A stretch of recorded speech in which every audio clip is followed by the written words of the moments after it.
What do you say, though, to criticism that the ADF announcement yesterday came too slow? Do you believe you could or should have announced it earlier, a week ago or before Christmas? And could that deployment, the use of the ADF and the assets have helped in the fire crisis over the last couple of years? Well, the question assumes that the ADF wasn't present or doing anything, and that's not the case. As you know, the ADF has been present and involved significantly and heavily at the request of state agencies now for many months, going back to Canungra in September, and they've been deploying consistently since that time.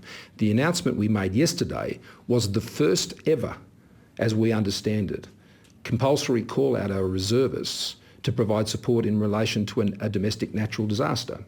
Now, that is an unprecedented step, and that step was taken as a consequence of the sheer scale that had moved beyond what is the reasonable expectation of any agency or state or territory authority.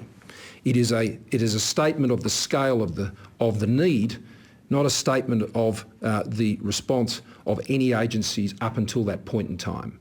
And it needed to be stepped up. And as I said yesterday, this was something that we were building up to week by week by week.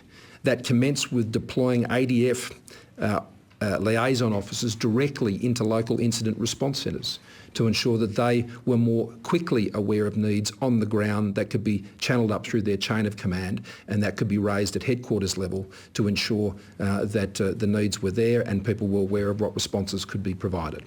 And that now will continue in a more proactive way. And so this is what was needed yesterday. This will be needed now for some period of time.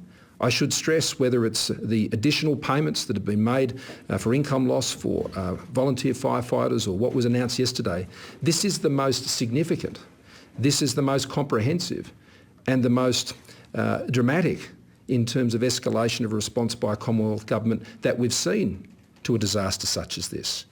And I believe that's where we need to focus our attention. And we are seeking, obviously, to communicate that directly to Australians to ensure that they can have comfort that the response is matching the need.